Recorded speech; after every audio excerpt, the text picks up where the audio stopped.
Yeah, me too. Oh, it worked. All right, here we go. Space, the final frontier.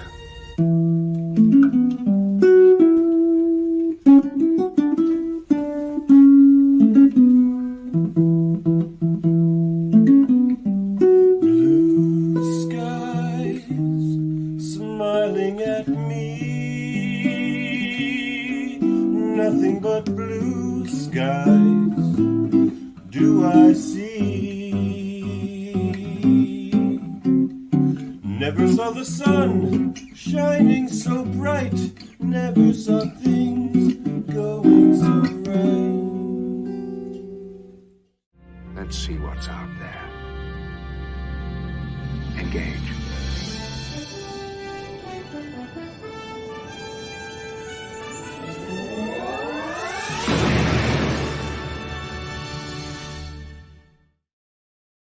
Hello and good evening. Star Trek The Next Generation's 16th episode of their first season, titled Too Short a Season, is over. And it has been since February 8th, 1988. For this September 3rd, 2024, we're just getting started here on Live Long and Podcast as we continue our mission to review every episode of Star Trek The Next Generation one by one. This one joined with me, I'm Dave Maynard, by the way, joined with a great panel here tonight to break it all down. We got Ashley Millard with us tonight. How you doing tonight, Ashley? I'm good. First time on TNG? Is this First time on TNG, yep. Welcome. Glad to have you with us. Coming to us again for another TNG review, it's Adam Woodward. Hey guys, Ashley, nice to see you on this episode. Yes, we got the much of the Star Trek Discovery crew here, all united. Davin Skellhorn may be joining us. He was scheduled to be a panelist here tonight, but he is in some fancy resort somewhere, Ryza perhaps, and he's got bad Wi-Fi as it goes. Oh, there he is, actually. Yes. Ooh. Are you on Ryza, Davin? Fuck, I might as well be. It's pretty nice. Yes. There's our gloam there. Right? The gloam happening. Your gloam? I can get 2 floors. Like Edith and I will sleep up in the loft. Yeah, it's gonna be good. And, the ocean's right there. There's a kind of little lake right there. Got a tub right here. There's our hot tub right there. Just we jibber jabber long enough, I'm gonna finish the thing in the fucking hot tub. Keep chatting. Okay. All right. People are accusing that of being. Oh, are we live? Oh, whoops. We're live. Shit. Well, so excuse my language, everyone. I thought I was just talking to my compatriots here. You got a little behind the scenes Davin action there. Yeah, I don't know. A little more swearing. This is how he talks people. A little more drawl, Now, Sam, I know you were here to see my dad, Ted, but he couldn't be here for this podcast. He is in Budapest. So I'll have to get him on another time. Norman, of course, with us here in the chat. He's saying, "Hi, all. This is the Schizoid Man. Is unkind to old people." Why don't we just call Adam Ted tonight? No, I'm not old as Ted. No? Okay, fine. I didn't mean it that way. Like 12 years younger. I meant equally as distinguished. Oh, thank you. Yes, the distinguished gentleman. I thought you were referencing, the original series Ted, and now I'm the original Next Generation Adam, because I watched. Yeah, exactly. That's exactly what I meant. Good. Yeah. All right, but let's get back to too short a season, everybody. Oh, do we have to?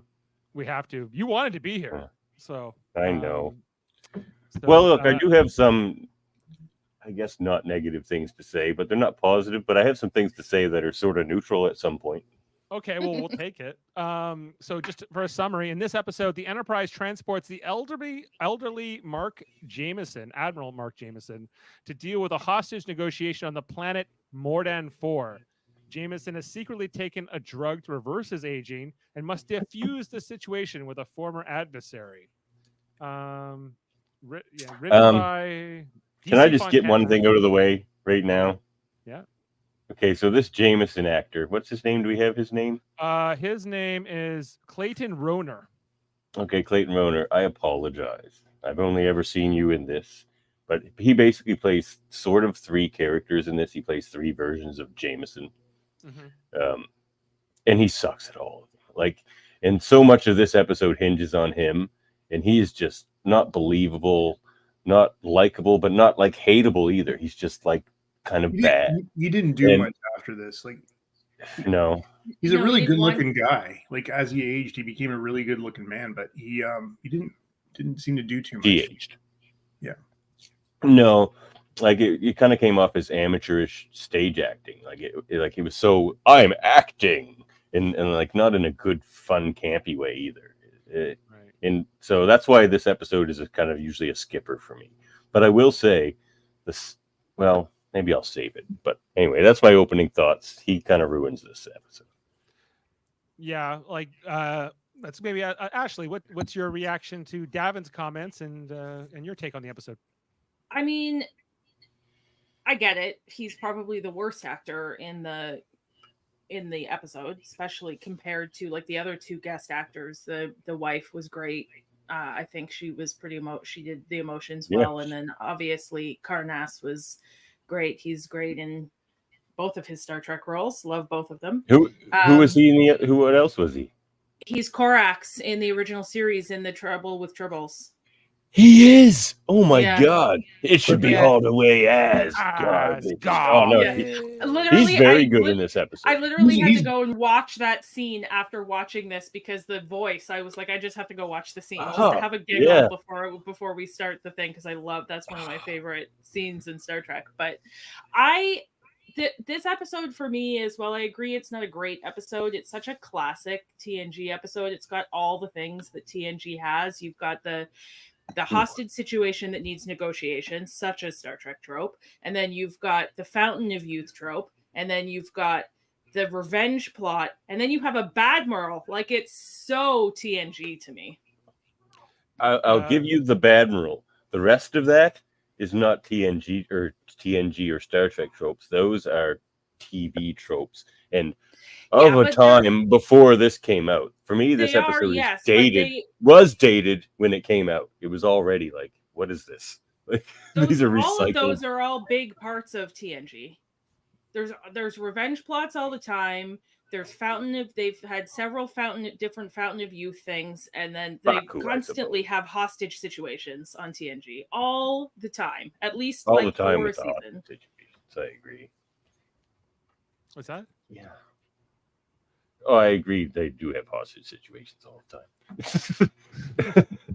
That's Picard's best thing that he does is negotiate hostages.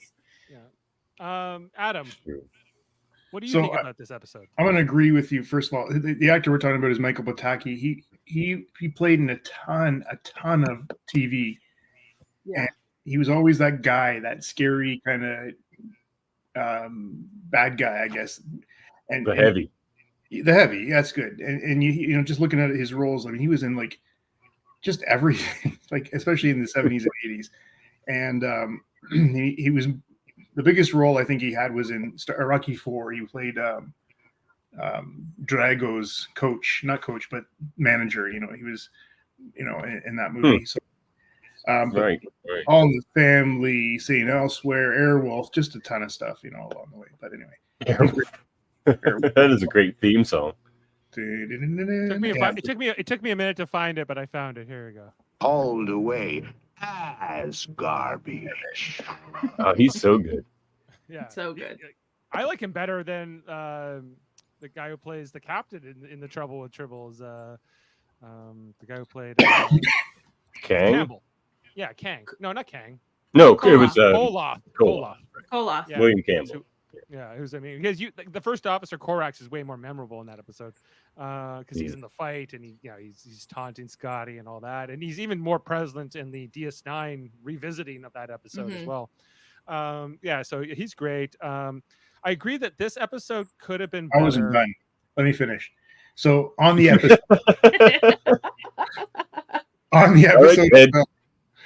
it was okay. Like, I was looking forward to watching this episode, and it wasn't quite as good as I remembered. You know what I got hung up right away was that chair that he was in. It seemed very awkward and big and bulky, and for what you'd sort of expect for that time. My favorite thing about the chair is the wooden panels along the side, like it's your dad's station wagon. Station wagon. It's the country squire of Yeah, like does it also convert into a bed? Might. Are you done, Adam? And like he played the old guy especially bad. Like I know he's supposed to have this sort of disease, but it was such this overacting. Even the voice, But like yeah. That's a Right. common TNG early thing and TV of the time thing. Like the way people thought, I mean, to a degree it was true at the time, but the way people thought of 80-year-olds as, like if you were 80 on TV back then, you were basically on your deathbed and you're dead. But that's exactly how they portrayed Bones too in the beginning. Yeah. But He was Bones like is 100 and something He's though. supposed to be 140. That's 137. Yeah. Yeah. I get why he's So like. I'll give him that. And even he can walk around, but and I get. Yeah. This guy seemed older than Bones. But he's playing 85 years old, but he feels like he's playing like 185. Like Well, he's sick. He's got a sickness. He is, okay. but it didn't work. Yeah. Well, Davin, I wanted to ask you about the chair, and since Adam brought it up, would Professor X go around in that chair? You know, would he want that kind of a wheelchair? You know, for all his riches, he is not an extravagant man. I think if it would get him around, he'd be perfectly fine doing it. Though I will say, no, it's motor operated, right? Like Professor X is above using his arms in a wheelchair. He doesn't do that kind of shit. It kind of just moves around for him, right? There's got to be a better way. Like even if it's just a little Atari joystick. Yeah. It is an improvement on Pike's wheelchair. Yeah. though. Yes, it is. Yeah. But this is also 20 odd years later too. This seems like a TOS. Well, but also like 100 and something years in universe. True. First question here from Norman: is this the first TNG Badmiral? Is it? I think he is. I can't remember. Oh, Next Generation Badmiral. Yeah, he is. Yeah, Next Generation. And the only one I can remember from the original series is Commodore Matt Decker. Yeah, not that's even right. kind of in between an admiral and a captain. I don't know. So it's kind of not the best example, but yeah, I think this is kind of the originator of it. I think Picard is interesting to me in this episode. How much respect and slack he gives to Jameson, whereas he wouldn't do that to admirals that come after him, that he deals with later on in the series. But in this one, he's even after basically Jameson tells us he broke the Prime Directive, Picard's like, did we misread that? Is he the worst TNG Badmiral? Yes, he is. Yes, he is. Yeah. He riles the child actors in the series. Yeah. Is he like who's child a better actors actor? are better? I'll take Jay Gordon any day over this guy. The kid who played Alexander versus this guy. Man, people slag that Alexander kid way too much. I thought Alexander was always fine. Yeah, well, there you go. So you're definitely picking him. Yeah. But there you go. Okay, with all that said, let's jump through the plot. Shouldn't take us too long. It's a fairly straightforward story.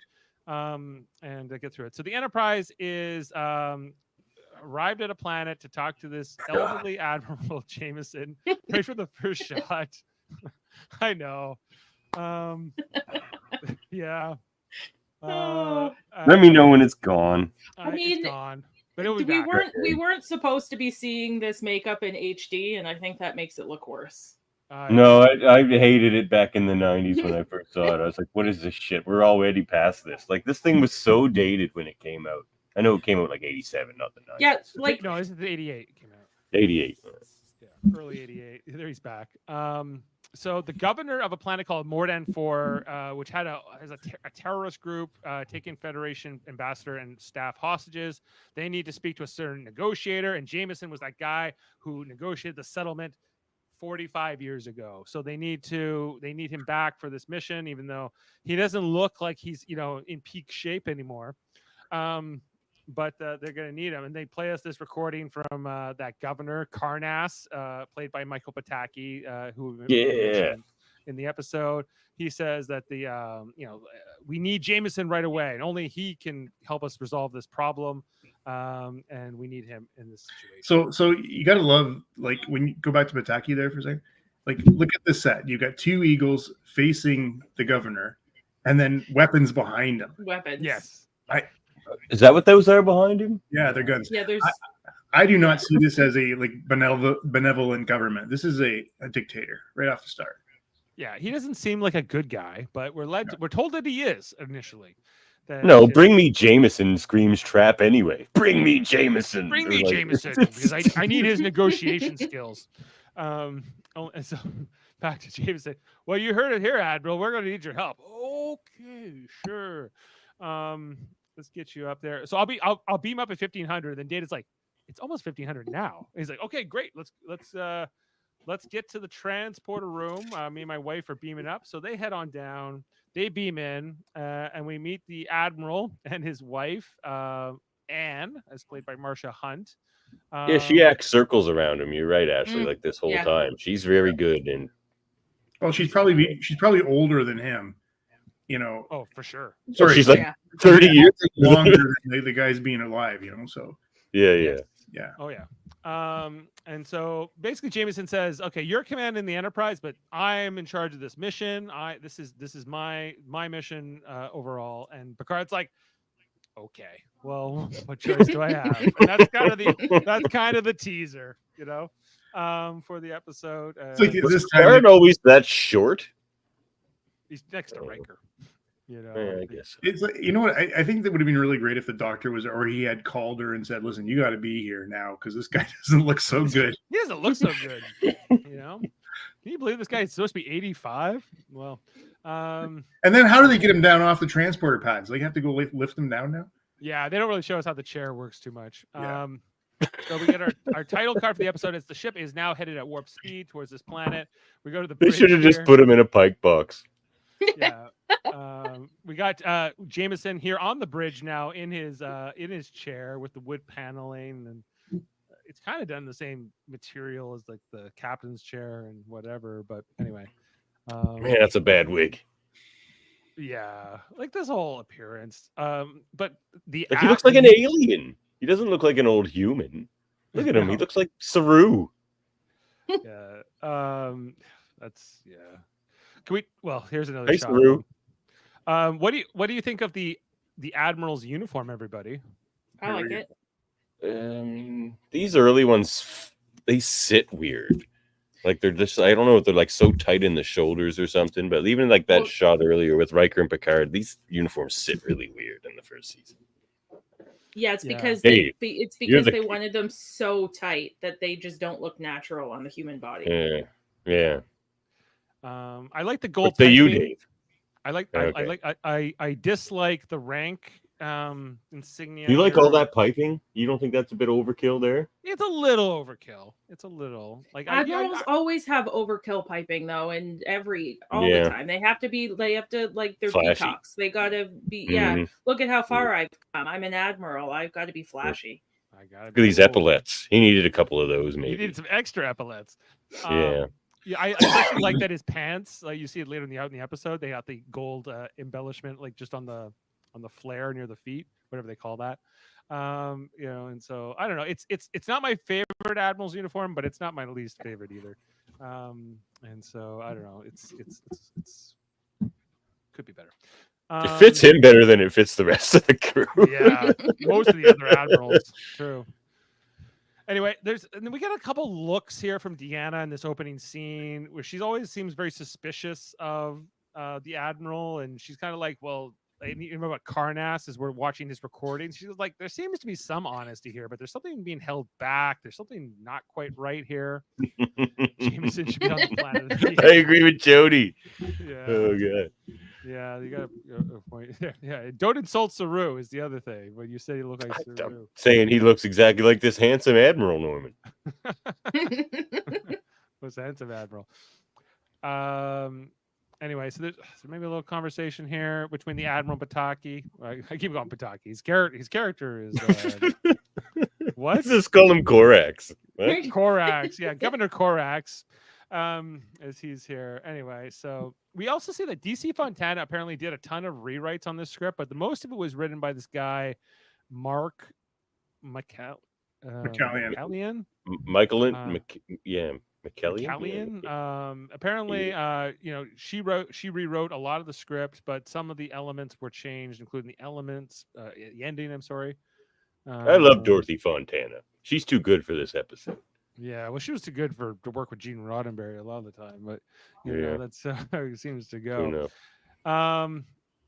Anyway, so this first scene goes by, and then we have another meeting here in the ready room where like they're kind of like, why do you have to do this? Why is it all about you? Why they didn't even know if you were still alive, right? Like for all they knew, you were retired, you're dead, whatever. And Jameson kind of gives us this reason that he saved the day 45 years ago at this planet, and only he can, they'll only accept him now or something. The most interesting thing about this episode is what he actually did. Right. Which is the biggest plot hole ever. Yeah. How so? How did they've been in Civil War for 40 years and Starfleet had no idea? Starfleet just thinks that he saved the day and everything is fine on this planet. They never went back. They never followed up. It makes absolutely no sense. Well, they didn't have California class. They didn't have second contact California classes. Yeah. The whole thing was like he didn't achieve a peace; he achieved a civil war. Yeah. And I feel like Picard should know that. Right. Yeah, the good point. I don't understand. This would have made a better DS9 episode. Don't you think they would have been able to? Yeah. In Star Trek, sometimes they go and do stuff like this is also a common thing. They go and do something, or peace negotiations, or leave somebody on a planet and just go away and never come back. Never go back. Yeah. Sometimes they leave them on a planet and they think it's City Alpha 5. But yes, exactly. That was my point, Dave. Yeah, regular bloodworms. That reminds me, another thing that I noticed about this episode is they use the planet name Minos again. So I'm pretty sure at least 4 times in this season they go to a different planet with Minos in it. Now, I don't know if they're just exploring the Minos system or something, but like there's Minos Corva, there's this one, there's the Minos where, there's like that set kind of AI that sells weapons sort of thing. And I'm pretty sure there's one more this season too. They just keep using the word Minos. I don't know what the significance of that is, but it's probably someone's it just last stood out to name me or while something. watching it this time. Well, maybe because isn't Minos part of a constellation, like, or a star or something? Well, so sounds Greek to me. It sounds like it's probably an island in Greece. It's from Greek mythology, like the son of Crete.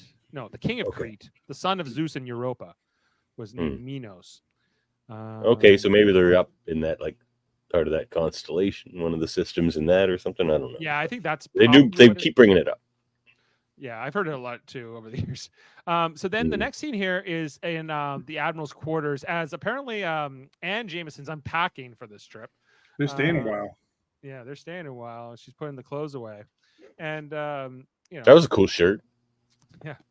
But then the Admiral shows up from his meeting, and she says, "Hi, nice to see you." He's happy to be on a ship again, and then we see that he's able to pick himself up out of the chair and move himself over to this chair, which apparently was pretty remarkable. Why does it need these, back to the chair, why does it need these giant wing flaps in the front? Like, that seems quite the hindrance getting down hallways. And no, those doors, they close. Those are the doors that open up.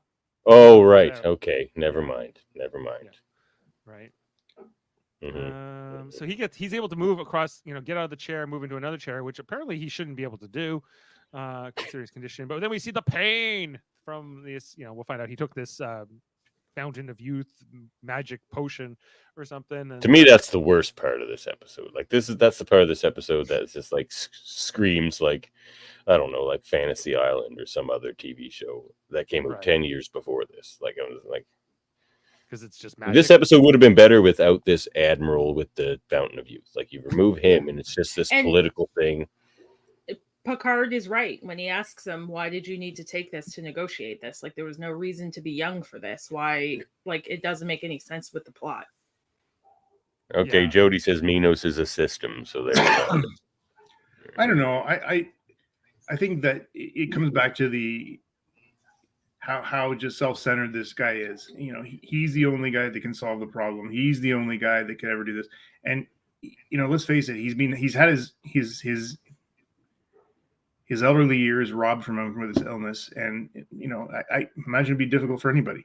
But now we learn how this all happens. And by the way, Dave, I really do like that uniform. Yeah, like does he really think he's the only one to do it, or is he trying to go and say he's the only one that can do it because he's trying to cover up? I think at this point he's trying to cover what up. He did. Yeah, it's a cover up / he actually wants to try to right the wrong he did. I think he wants to try to I think he knows it was a mistake, but he doesn't know. Now he's like, well, what do I do now, right? How do I correct for it or try to bring them peace? I don't know if he Adam. They didn't hire this guy for his acting abilities. They hired him because he's the first actor they've ever auditioned who looked good in this uniform. That's how he got this job. Yeah. Jody says that his chair looks like it was stolen from a bowling alley in the 70s. Well, it could have. Oh, let's take off our hats and have a moment of silence. You're right about that, Sam. Oh, yeah. James Darren, Vic Fontaine himself, passed away today or last night, I guess. So, sad to see him go. Of course, we covered all. I'll be singing some Paper Moon later this week in honor. Yeah. Maybe we'll post her on the channel here. Maybe we'll play out the episode with some James Darren. As I have no quotes from this episode, there was nothing I wanted to have on my soundboard permanently. You don't want I'm fitter than you, Picard. I'm fitter than you. That one? Maybe I will go back and get that. But now, it's definitely something here. So anyway, then we got Dr. Crusher in this next scene here with Picard, where she's like, he's should be much sicker than this. And the medical test that she got from the starbase or wherever he came from was 2 months old. So she's like, it's weird. This isn't right. It's not even showing signs of the disease he's supposed to have, and it has no cure. And Picard's not even weird. It's like the craziest red flag ever. Like 2 months in Starfleet, they get a medical exam like anytime they go anywhere. Like especially really old ones who can't with walk. a disease. Well, yeah. But also, if she was confused, why wouldn't she just look at the transporter logs? They scan you every time you go through them. Yeah. Or just walk in there with a tricorder and give him a little. There's this whole part here where Picard kind of like dismisses her. I don't know what he says exactly. All he does this season is dismiss Beverly. Like, I really actually hate Picard in season 1. I'm glad when I first encountered TNG, it was not season 1. I had to go back and watch it. She gets a little like annoyed with him here, and then like he comes over to the couch. She's like, "Listen, Beverly, it's all gonna be fine." It's like they're just giving again. He's an admiral. What do you do? Yeah. He outranks me.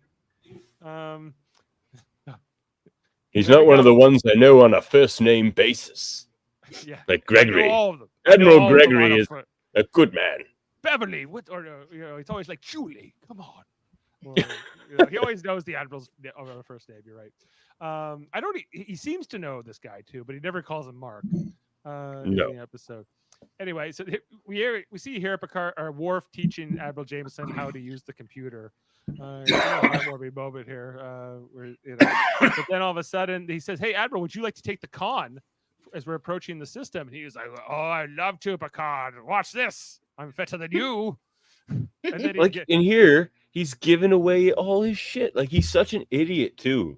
Like, right? Like, he should be faking. He should be pretending he's infirmed. No, he's so happy he can walk finally.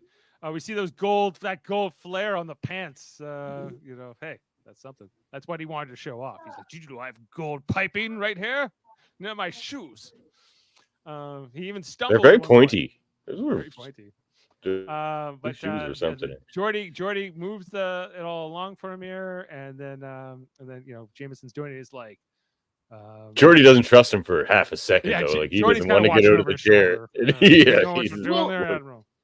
Worf is just teaching him how to use the computer, and now he's just flying the ship. Sure.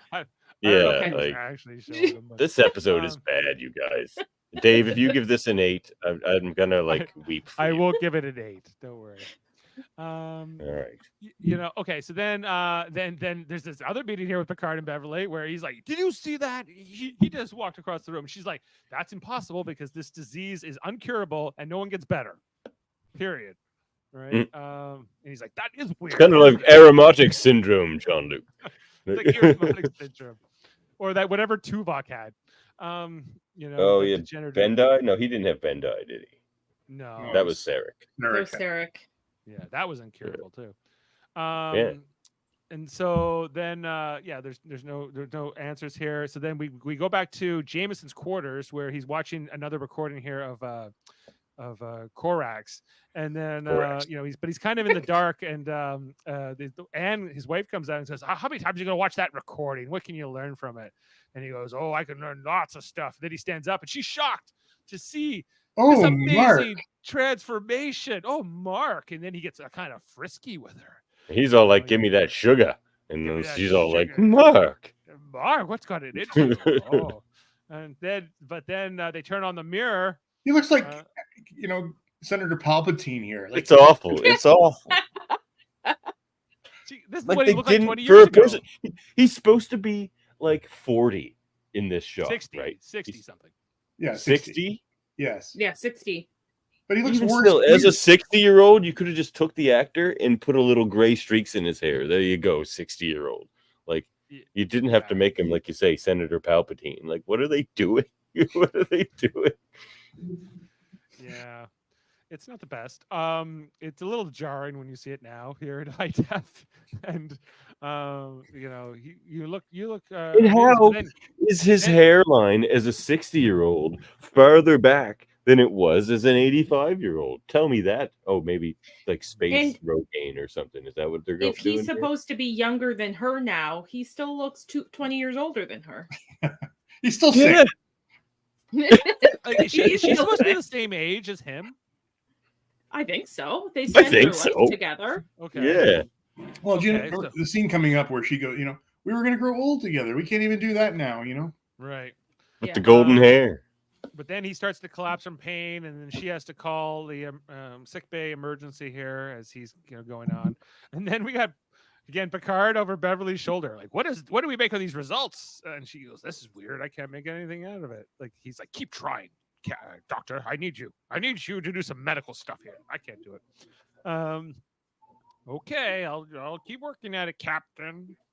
Oh, I know who he looks like as an old man. He's like a cross between Saru and Morn. That's what he looks like. It's not a good combination. Yeah. No, not for a human. So then Picard goes to sickbay, or not to sickbay, to Jameson's quarters where he is now. Apparently, his sickbay stay was short-lived. But just then he walks out again. He's aged down again. Everybody, I guess now. How old is he here? Supposed to be 50, 40? I don't know. Yeah. I don't know. But he goes, there'll be no need, Picard. I'll tell you everything. There's no more need for this. You guys. The neck is just. I'm 40. Yeah, same. This guy's 40. I'm 40. I'm 53. Yeah. You look so much. You're beautiful, Ed. Oh, thank you. That's not fair to think. But yeah, Yeah. So this is in the late 80s what they thought we would look like at our age. I know, it was horrible. That's what. When you go back and watch that original series episode where they aged up William Shatner and a couple of the others to like look. Oh yeah. They don't quite look as they did when they got older either. Yeah. Well, I mean, Shatner had a lot of work to keep him sort of young too.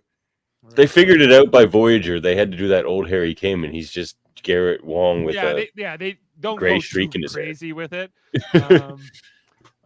Kate Mulgrew, she doesn't quite. Yeah, she played old Janeway. She played old Janeway, which basically just gave her a gray wig. So yeah, pretty much. Anyway, so they sit down and basically Jameson says, well, have you heard of this amazing fountain of youth thing from this other planet? And he goes, it's a myth. No one ever heard of that. You thought Adam was 30. Okay. Sure you did. Right. So apparently he can be forgiven. Jameson did some favors for some alien race that has the ability to like make themselves immortal or at least de-age themselves with some kind of a potion. And he negotiated enough for him and his wife, but he drank it all. What a dick! This is his bad little moment. Could you? Yeah, he's like I could get more. It's just like You know what? Yeah. Screw you, buddy. You didn't. He's such a bad bro. And the story of how he got this stuff. I got this treat. I negotiated a treaty, so I went and asked them to give me stuff behind. Like this, he's just a bad admiral. He's right off the bat. And they say it affects every alien differently if they do give it to aliens, and they have no idea what this would do. Like, So he was going to give this rando shit that could kill her to his wife. Well, he was going to test it. That's why he had to take both doses. Yeah, fair enough. I had to test it with both. Like I'm pretty tough. Like the single dose wasn't going to be good enough for me. I need to be super young. It'd be amazing if they actually like went full Benjamin Button in this episode and had turned him into a baby here at the end or something. Fetus. But save that for fun facts, Dave. There's something. I'm sure it was in the original script. Anyway, so this whole story comes around. She's like disgusted by it, his wife. Picard is just gotta like, this is weird and dumb, and I'm going to the bridge. But I guess he feels like nothing illegal has happened here, or like he's still moving and standing weird. Like, are you old? Are you young? Are you weird? Like, what is going on with this guy? I don't understand. This is how Admiral stood in the old days, I guess. So they do Picard. Like, I don't know. He's so strange. Yeah, he is. So then Picard leaves, and like they get into more of an argument. She's like, "You never asked me if I wanted this, or if I would want this for you, or what, our life, or whatever." Admirals don't talk to people. Then he married an admiral. He tries to grab her, or I don't know, kiss her or something, and she just wants nothing to do with him, and she kind of like tosses him off here. So he says, "That's how they kissed ladies in the 80s. Like that's what Shatner did." Yeah. So then Jameson heads up to the observation lounge in his like dark, evil setting here, with the shadows all over his face. He's like, Picard, first he asks Data, can I have like a secure or a channel to the planet? And Picard's like, how about a secure channel? He's like, good idea. And then they patch him through here to the Korax, who's like, we can speak freely here, Korax, whatever your name is in this episode. Doesn't matter. Korax is a better name. Karnas. Yeah. Karnas, yeah. It's pretty close. They should have just called him Korax. And basically he kind of admits his loathing of Admiral Jameson, and that he doesn't like him. But Jameson is in the dark here. That's what I'm saying, Jody. He like the 4 chins thing. Like, what are they doing? Right? That's how it goes. He's supposed to be 40. When you're 40, you get 4 chins. Everyone knows that. 40-year-olds. Fun fact: I have 6 chins under this. They kind of held back on the chins. They actually give him more chins. No, it won't be realistic enough. So then we see Adam had that in his fun facts. Sorry, I stole that from you. That's okay. Fun facts about Davin. Then the Admiral shows up here. They actually let the Admiral like take the command chair here, and Picard goes into the side chair, which I don't think I can remember another time this happened. I don't think you're supposed to do that. No. I don't think that's proper. You're not. But again, they even tell Picard he's still captain of the ship, right? Like, I think it's the arrogance of the man. But look at those pants, Dave. I know they got the gold piping. I mean, that counts for something. So what do you think that piping's made out of? Pipe cleaner. Pipe cleaner. So then they start going through the schematics of the old tunnel system here on the bridge. This is, in the first season, they would sometimes have these meetings like on the bridge instead of, I guess because they had this big screen, but they would later just do these in the observation lounge later on. To me, doing it on the bridge makes more sense. Like if it's just amongst crew, why shelter away? Don't you want, like whoever's on the bridge to be aware of what's going on? Like I don't know. I never understood the meeting room really. Have we had the for a lot of the stuff they do? Yet? Like, is that a set yet? It's a set. Okay. It's a set, but they're not using it for conferences. Or at least not for things they want to show on screen yet. At least. No, they had the whole promote Wesley Crusher scene in there. Yeah, they did. Okay. So they're gonna go through the tunnels and whatever, and I don't know. And then we got a meeting here in sick bay where it's Deanna Troy and Beverly Crusher talking to Ann Jameson about the whole thing, and this is where you see she's a pretty good actress, and Mhm. and again you can see this has really bothered her as a wife. yeah, she's like, he didn't tell me we were going to grow old together, our lives are going to be messed up, and then I think this is where Deanna's like, you need to tell her. His life was already messed up, by the way. Like, and then she goes, tell me what? She goes, well, you don't have to worry about growing old together because he's not going to live much longer with this magic potion he took, and he's probably. She's like, damn it, I had plans. He had a disease. He was gonna die. I was gonna remarry. We were gonna move to Riza. It was gonna be pretty good. Yeah. No. Now, I guess she can do that anyway. Sam and Jody are fighting in the chat. Bring it up. What? They're arguing about how many chins he had. And then they come into so this is the observation lounge again, set where Jameson's sitting like sipping the smallest glass of wine or whatever the heck it's supposed to be. Maybe it's like brandy or something he's having. That's the potion. That's the youth serum. He's just chugging it. It's last dose. So we see here Picard comes in. He doesn't even know Jameson's present, and then he kind of startles Picard. He's like, "I couldn't sleep either." And then we finally get to see the actor. Is this Picard season 3? Why is it so dark in there? It's nighttime. Because they want to keep giving us these reveals of how much younger he's becoming. So I think this is the actor Clayton, whatever his name is, Roner. Yeah, I guess this is him now. Now fully without makeup and without having to make any kind of funny voices, which we're all grateful for by this point in the episode. He's a little better as himself. But, so I was wrong. He did actually star in a lot of stuff after this, like just one episode, TV shows and stuff. But he was in the Human Centipede 3. What? Not even the first. Still one, going. The third one. Which part of the centipede was he? Good God. He was definitely the butt. Okay. Yeah. Of our jokes. Oh. Yeah, he's about the jokes. This is where he reveals. So 45 years ago, little funny story. There was this whole civil war, and the Korax character, he was a young man back then. His father had been assassinated, so I gave him the weapons to so he could gain power. But then to balance things out, I gave the other side the weapons. That was my interpretation of the Prime Directive. That doesn't seem like a good interpretation. Picard is stunned, but I feel like Picard almost has an obligation to arrest him right upon this admission. Yeah. But he doesn't, because I think Picard's maybe the only justification I can come up with is Picard's like, we have to save the hostages, their lives are in jeopardy, and so I kind of need Jameson to maybe accomplish that or to save their lives potentially. This is the most timid he ever is around an admiral, other than maybe the first time he meets Nechayev. Yeah. What's the admiral's name who beats him up in the conspiracy episode? Yeah, that's Greg. That's his buddy. Or I think he calls him Greg, doesn't he? Like he calls Quinn.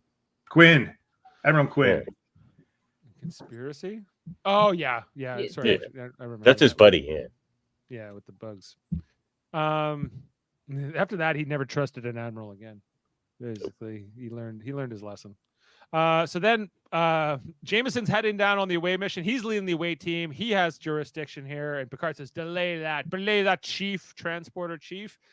He's like, I've made it perfectly clear to you, Picard, I run the mission. And he goes, yes, you have, but I can exercise my right as captain to come on the away mission.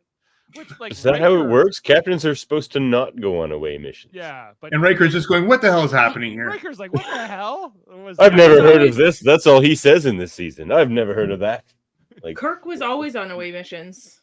And then he yells like, you have the bridge, you have the Enterprise number one. He yells it like he's right there. But I love it. I love Stern Picard. Yeah. Daddy Picard. Yeah, he's the best. He beams down. Riker. Shut up, Wesley. No, not that one. Not the one that like snaps No. at Beverly all the time like a shitty husband. Like, not that guy. They beam into these tunnels, and Jameson thinks he knows where he's going, but Data kind of explains to us, like, actually, your schematics are kind of outdated. What was here 45 years ago isn't quite what it is now. And but Admiral doesn't want to hear it. He's still running. Data even pulls Picard aside and says, he's wrong. Like, there's a dead end at the end of that hall. Like, we shouldn't go down there. Jameson keeps going. And he's like, oh, there's a dead end here. We'll just cut through it with phasers. And we get to see a great. I actually do like this Tasha Worf moment where they cut with their phasers together.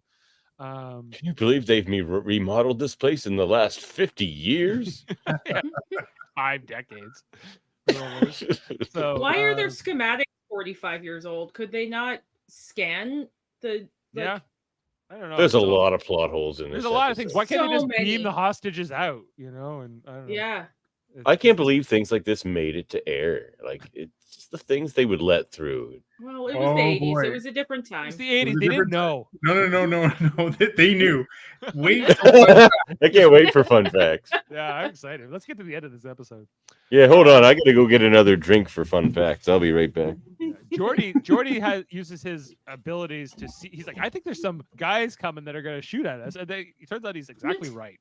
Here come Korax's his goons with their weapons. Phaser sets Karnas, Korax, Bataki, all those things above.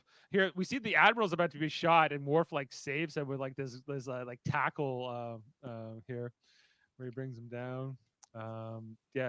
We see the phasers are getting coming out here, but Tasha and I think it's mostly Tasha who gets off some shots here and manages to stun them. I love this.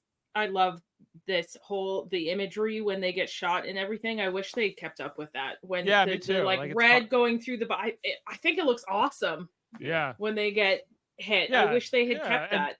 I like how the phasers on stun are orange and the phasers on kill are red, and like there's a couple of things here that I appreciate. And then it looks like he gets shot, but he actually Jameson, that is, but he doesn't. He's just getting attacked from the disease that's killing him. And so Picard's like, "Hey, let's all beam out now. That sound good? Yeah. All right, let's go." Just as they're about to be shot through the head. With that, I'm on vacation. Yeah, Picard heading up to the bridge. He runs into Riker here, and there's it's like handheld in this scene where like there's a cameraman in the turbolift with Patrick Stewart, and then they come out, and then they go back into the turbolift. After this, they tried something. Yeah, they tried something different. Felt almost Battlestar Galactica in that moment for me with all the handheld stuff. It's the best thing about this episode. The best thing I can say about it. But they call Picard down to sick bay, where basically Beverly's like, yeah, he's dying and I can't do anything. As we see here, he's in pain. It's funny seeing like an old guy like becoming young and then dying. It's just that's kind of different, I guess.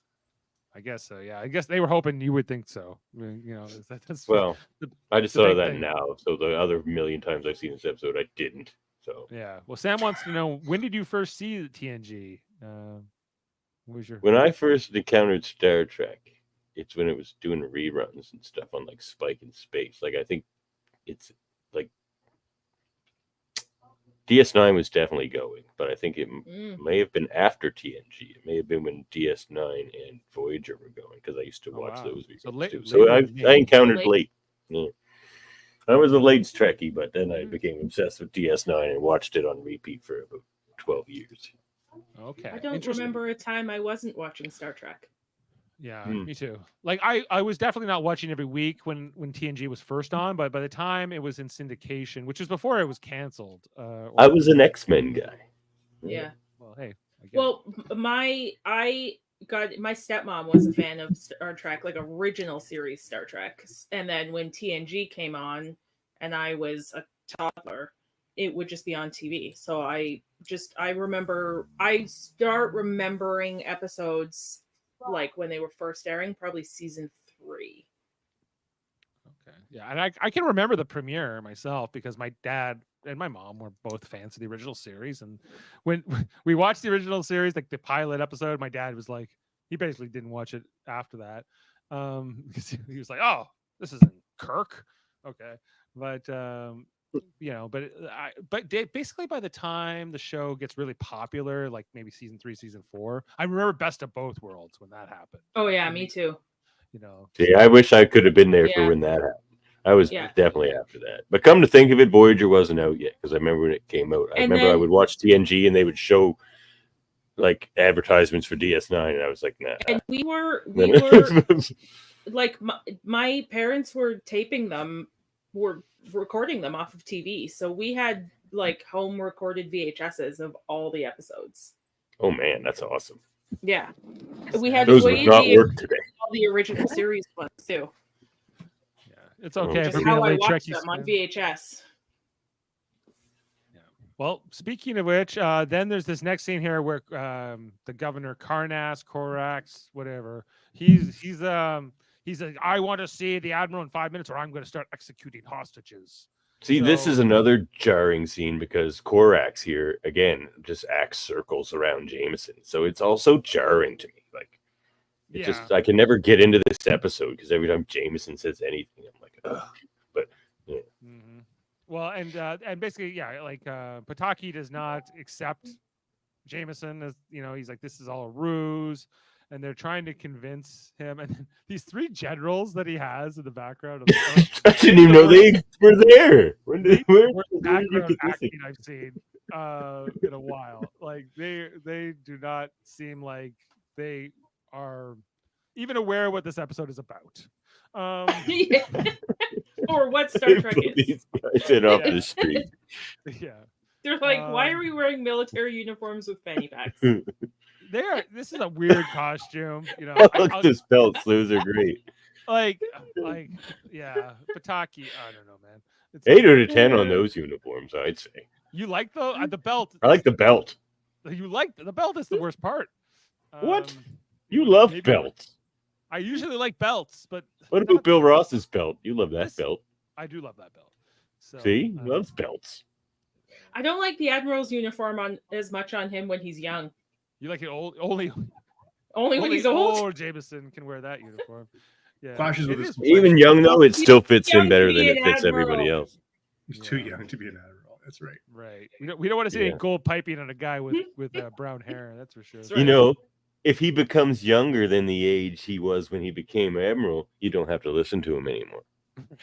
That's like a special rule. And Picard doesn't. Yep. yeah. Fair enough. He's like, fuck you, you're an ensign now. You're dead. I'm doing what I want.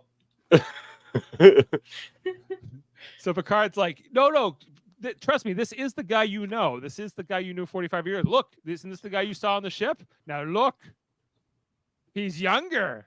And look again. He's even younger. What is this? I hate this scene. 'Cause- Like, that's not convincing. What is this? I know, My you can't do God, anything it's with Tony Jaa. unquestionable. Yeah. Oh, man. I wish Lower Decks did like What a is this parody of treachery? where they Lower they convince Oh, somebody yeah. of something ridiculous with just a bunch of hologram pictures or something. See, we need like 6 more seasons of Lower Decks just so they Oh, yeah. can skewer all this crazy bullshit.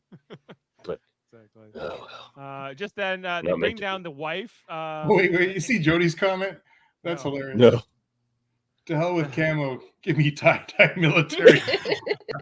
But Mrs. a Jameson's fanny t-shirt pack. that I said was cool was also tie-dye. This is just an entire tie-dye episode. Yeah. So there's some point here. It's only when Admiral Jameson finally stands up and he kind of. I think this is the only time he has good acting in the episode. Is this maybe this moment where he goes. He Yeah, goes he up sweats okay. He sweat. It's sweat acting, and that's Yeah, most sweat acting. what his performance is here, because he's supposed to just be in agony, and so I kind of buy it.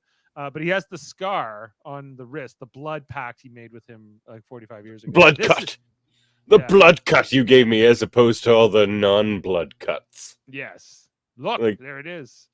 Get the This- blood cut you gave me. Now he believes it,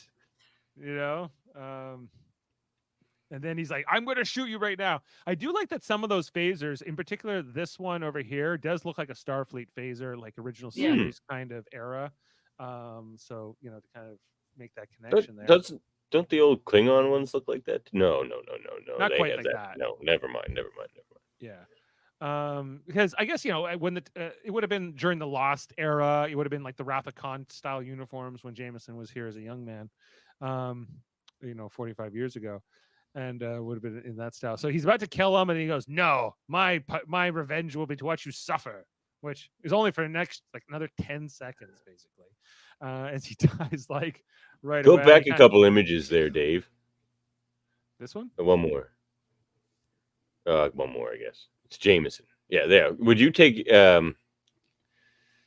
it's like the more you know, like his pips just sort of like fade off into nothingness. yeah. Would you take orders from somebody whose pips just sort of fade away at the end? They're not even pips. No, of course not. That's just piping that's been stylized. There's not even actual pips. There's no pips. There's no pips. You don't have to take orders from this guy. Pips, and I don't sign off on that part. No, nor I the didn't think design, so. This flared design. No. The more you know. No. And I'm against it. But you take that part away, I could get behind it. Anyway, so Jameson says goodbye to his wife with the golden hair, as we he's a cutter. Get him help. Yeah, okay. Get him acting help too. Dr. Grusher tells us I can't do anything for his pain, and what is that? They dope people up with everything all the time. They could do something for his pain now in this year. Yeah, exactly. Just 400 years from now. I'm pretty sure morphine would have an effect. Yeah. At least enough of it. Not according to Dr. Crusher. I don't think she liked him. No. I don't think she liked him very much. Dr. Crusher's kind of cold. Anyway, he dies. She's sad. And then the court. This is so dumb. Oh he's no! Just you know what? You can have all your hostages. I completely cooperate now, and it's all good. No, I hate his line. It's like, "Rest now, Jameson. Your long night is ended." It's just like, what? Where did that come from? You hate this guy. You didn't respect him. Nothing. What is? It acts like they were old companion or friends that became enemies or something, like Professor X and Magneto or something. But no, that's not what this was. He sold you weapons, you murdered your planet with him. Yeah. That's your relationship. Yeah, you hate this guy. Yeah, I know. It's weird. Yeah. And it feels that's so weird. It feels like the Enterprise would have And what's his long night? He was tormented. By this horrible thing. He's very sensitive, this Korax. He is. Garbage. I don't understand if he's so mad about his revenge plot becoming this 45-year civil war. Why did he decide to go after another revenge plot? Did he think that this one was going to turn out better? Did he not learn from his first mistakes that revenge obviously is not the way? It's a dish best served cold. Yes. You have to do it twice. Gotta do it twice. Well, it sounded like the way he was talking, it sounded like the Civil War is kind of ended, and now people are just clamoring for punishment, that they want to punish whoever's left who started the thing. That's what it sounds like. He's I have to get Jameson for my people or something. He says something like that. Yeah. Yeah, the long night is over, you fool. I like that. Your long night is and then the closing on the episode is just, I don't know, Picard and Riker talk about the founding of youth and so this is where I'm wondering, okay, so now what do you write to the Admiralty and say, okay, this was the weirdest, mission ever. Yeah. And then he sends them, and then he'll send all of the same photos that he showed Karnas as proof of. He goes, look at this. No, actually, he would just tell Riker, write up the report. Riker, your job's to write the report. Get busy. Yeah. And enough with the fadeaway pips. Enough with the fadeaway pits. Hey, this admiral broke the Prime Directive and died in disgrace. You guys got to watch the admirals.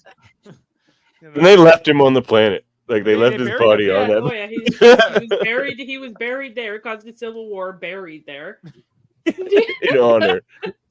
Yeah. The hero he was. Oh man! Just so people can walk up and piss on his grave for the next 100 years. It's horrible, man.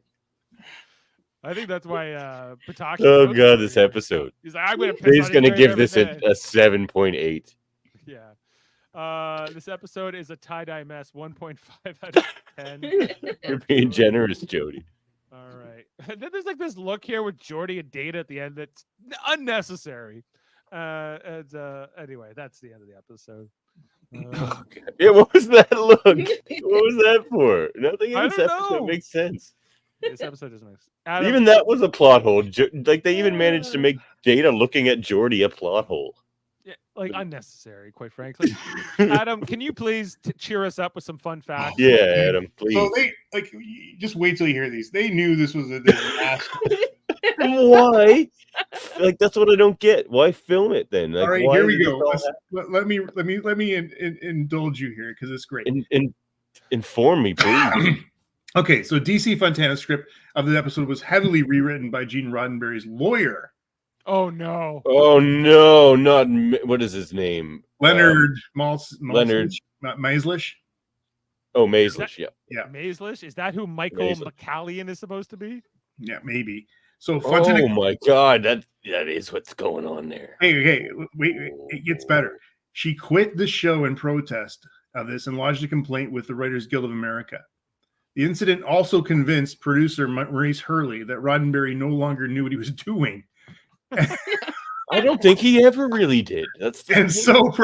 so Hurley pressured Roddenberry into handing over control of the writing staff over to him. What? So this episode Wow. got Gene Roddenberry out. Yes. What? It's a historic episode. It's It a is. historically bad episode. Like I skip this one every time. Even Morris Hurley's like, I don't think this guy knows what he's doing. Morris Hurley barely knows what he's doing. It's like, like Yeah, the seriously. CEO that's running the company, and he's just going to run it into the ground if we let things continue. They got to get rid of him. Right. Well, it's I was saying, this all seems stale.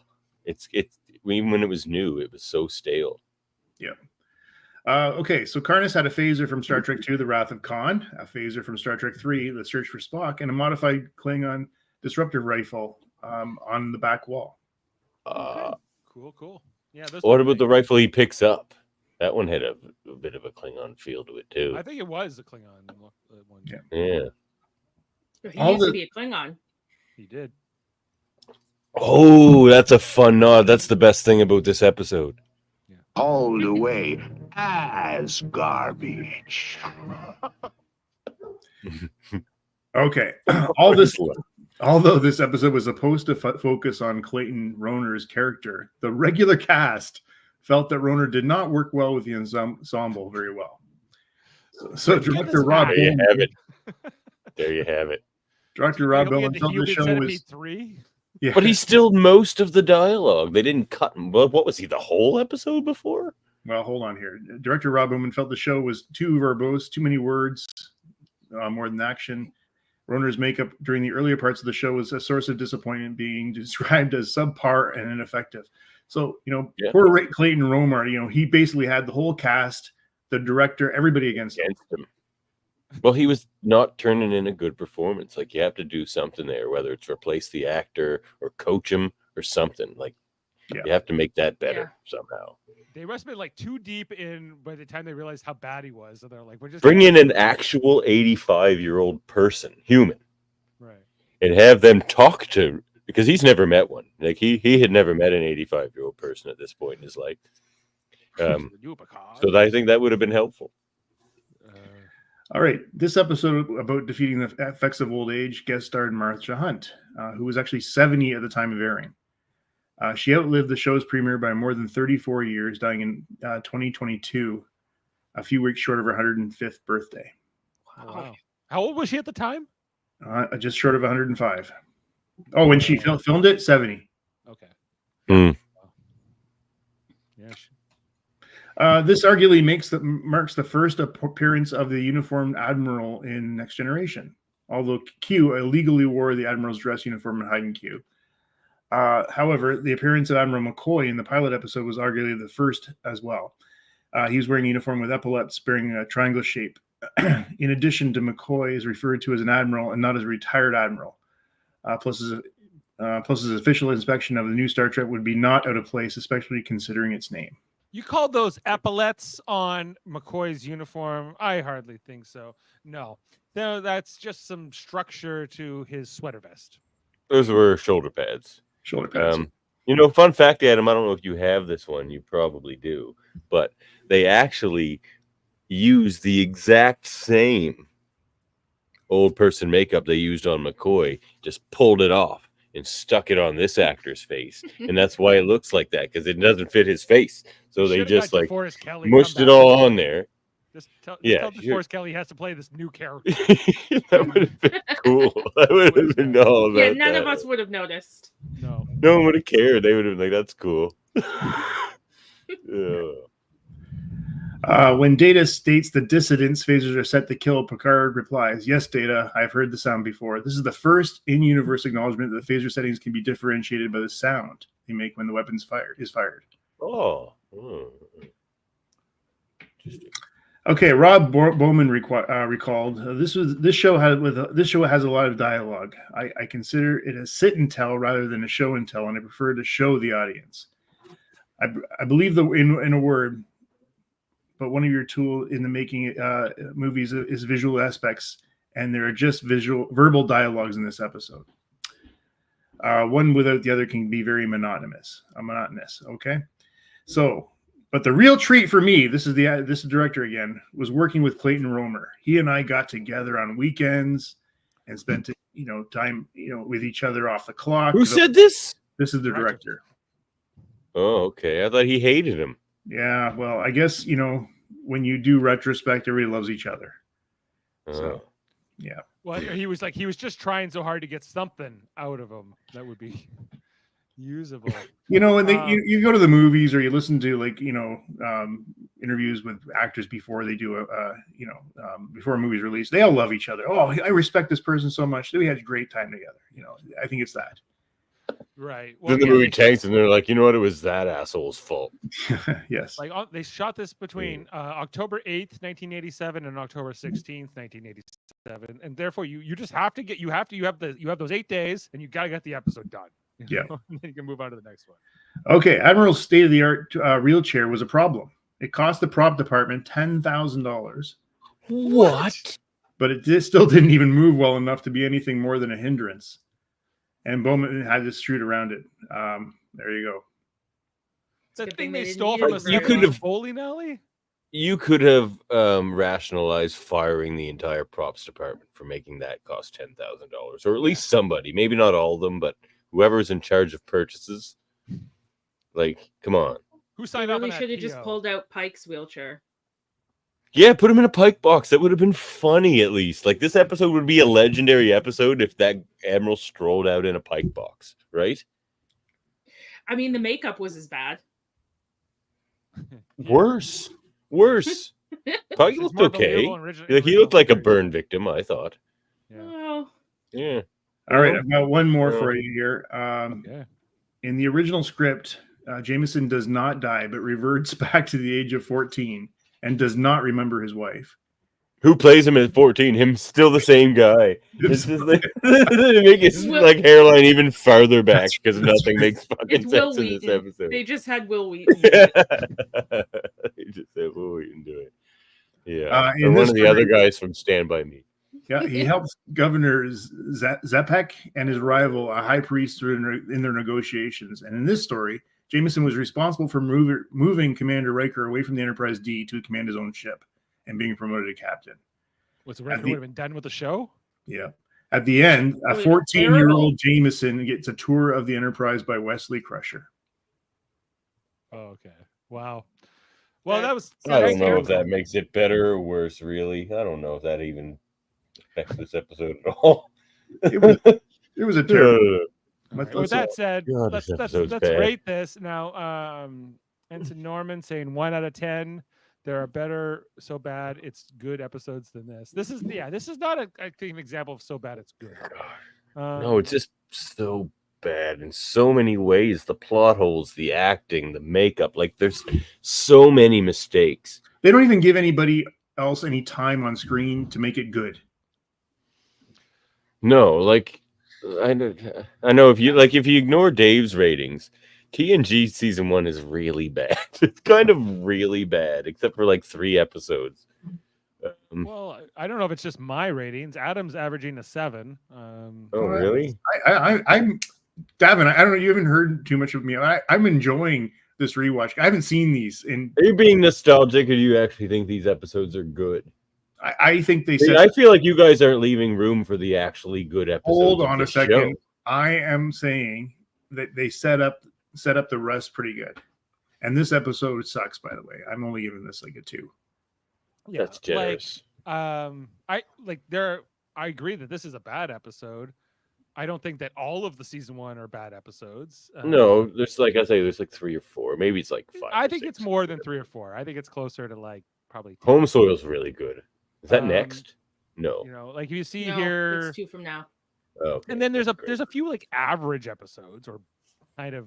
See, I don't think this season has many average episodes. I think there's a couple of good ones, and the rest of them are just not like good. Haven's kind of an average, and I Oh don't no, know, that's like, not good. What else? Like Last Outpost was kind of blah. Yeah, that's not really good. The battle was okay. The Big Goodbye was kind of, The Big Goodbye, I like. But I get you don't like these episodes, but I like these episodes, and I don't need. But what are you gonna like? Defend my position. But what are you gonna give like the Whatever chain the of fuck I command? want. Whatever the fuck What I are you- want to. What are you gonna give the chain of command? Like a 14? If I fucking feel like it, I will. Like I am a fan of 14s. I think we can break 10. I agree with you. Yeah, like I do have this more nostalgia. I think partly because I did watch this as a kid and you didn't. True. But it's I think that these TNG characters have more significance for me than they do for you. So I think that's probably partly what's informing it. But I don't think they're those characters in this season. That's the thing. None of them. I do disagree with you on that because I think you see them as different characters and they're not really like they're or you're seeing like some of the negative parts more embellished than I think they need to be. Like, you know, so there's I don't know, but that's just an opinion. Well, they are a bit more caricatured in this season. Like Picard's just sort of this dick. He's not really. Deanna never says anything. She just gives looks to things. Riker most of his scenes are just like different ways of showing that he's horny.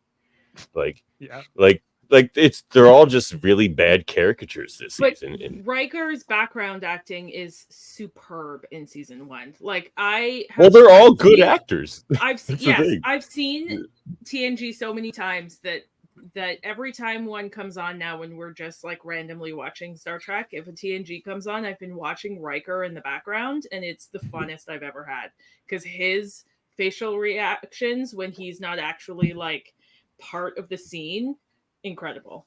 I love Jonathan Frakes. All right. Me too. It's fun. Actually, can I get your rating? I'm gonna give it a 3.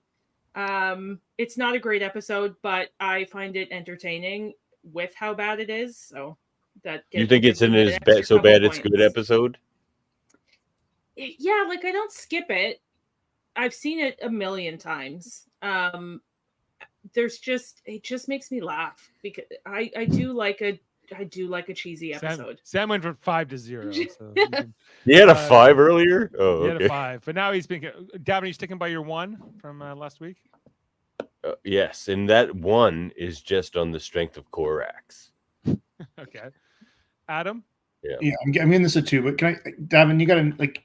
Here's the thing with this is Star Trek, especially season 1, is that basically we've taken a 20-year gap minus the movies in Star Trek, right? These guys are trying to figure a lot out, and they're being compared to like crazy in these days. Like people are like, oh, I get it. Like in these, like I was watching these firsthand, and and they're ripping this show apart right now because they're nothing like Kirk was, and you know the people were struggling with this at the beginning, and these guys are still trying to find their way. I mean, look at season 1 of Voyager. Voyager wasn't bad, but season 1 of Voyager was good. Season 1 of Deep Space Nine is really good. Like that's the thing. This is where I'm a bit taken aback. I was a bit taken aback at how harsh everyone was at season 1 of DS9 is not as good as this. It's not as good. No, it's way better than this. That's the thing. If you were to watch episode but 1, by then 2 to you've 2, stacked 3 to on- 3, you've stacked on now you would what? see how much better DS9 I season 1 did is than that. this. I already I rated think- all those, but No, I mean think if you were to it's- just like do it episode by episode, back to back. Like if you were to watch episode 18, no, that's a bad one. That's Home Soil. That's a good one. But if you were to watch episode 14 of Deep Space Nine season What 1, was I episode swear 16 it's of DS9? definitely better than Angel 1. if It so, has if to I were to be. compare Like, if there's Wishes no way were it horses can't- to this, Like I don't Yeah, think I exactly. don't think number by number it's going to be the same good and bad like episode numbers, but I would argue that TNG, Deep Space Nine, Voyager, and Enterprise all had a pretty equal amount of terrible and good episodes in their season ones. yeah, I'm kind of with Ashley on that too. Yeah, I would agree too. But remember, I mean, at this point in this series, I mean, these guys didn't even know they're going to be renewed for season 2. Yeah. You know, And Mm. the fact that this was written mostly by Gene Roddenberry's lawyer explains a lot. So It does. I'm giving this. Yeah. I'm gonna go 2.5.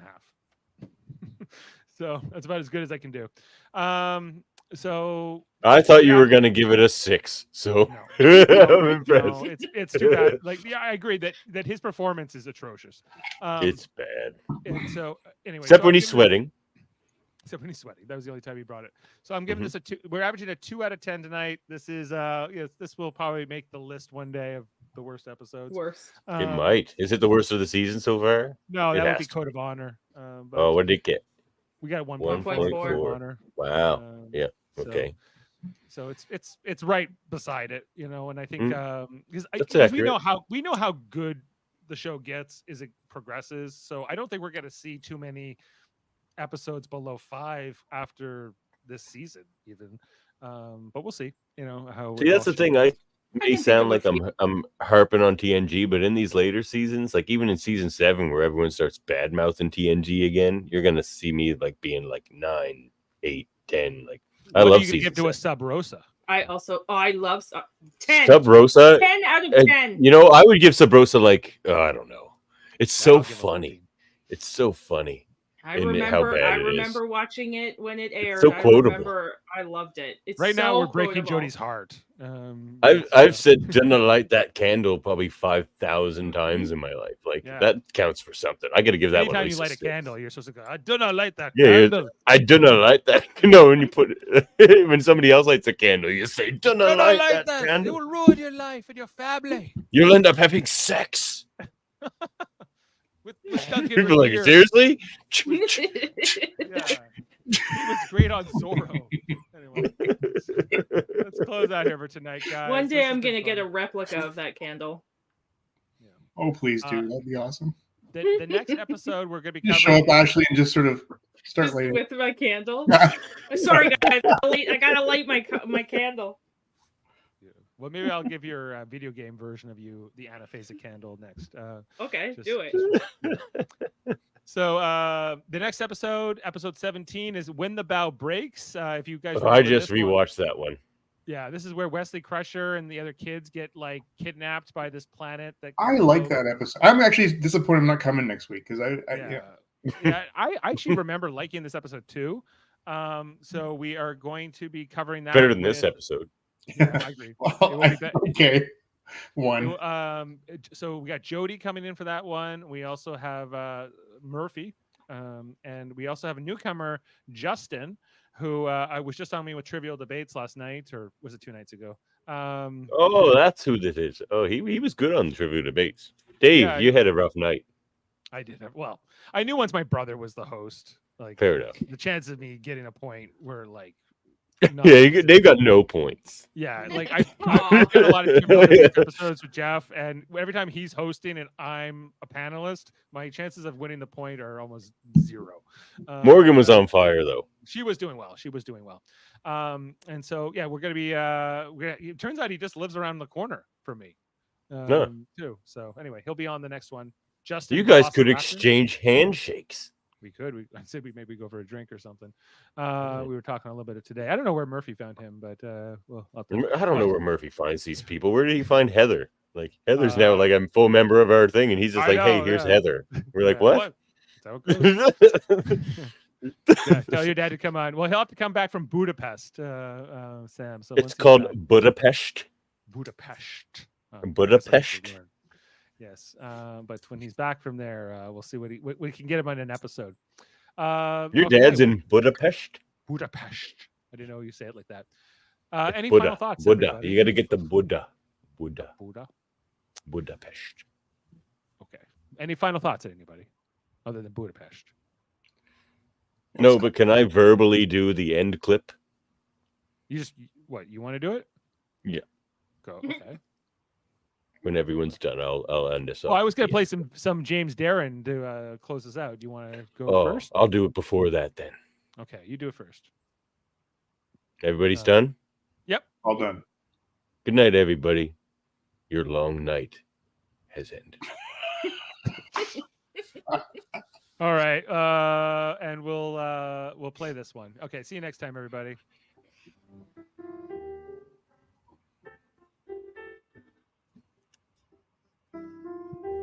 Might take a second to get there.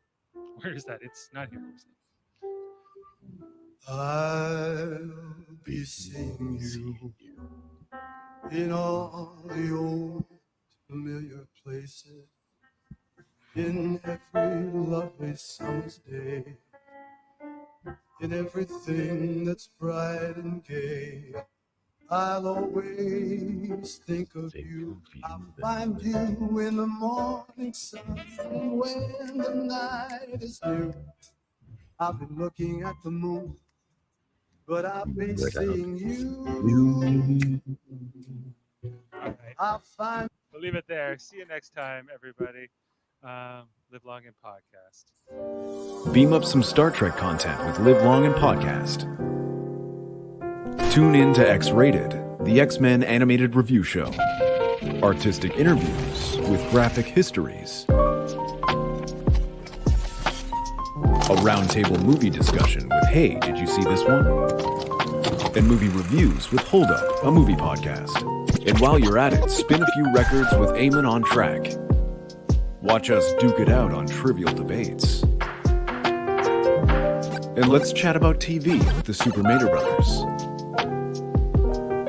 It's all here on the United Federation of Podcasts.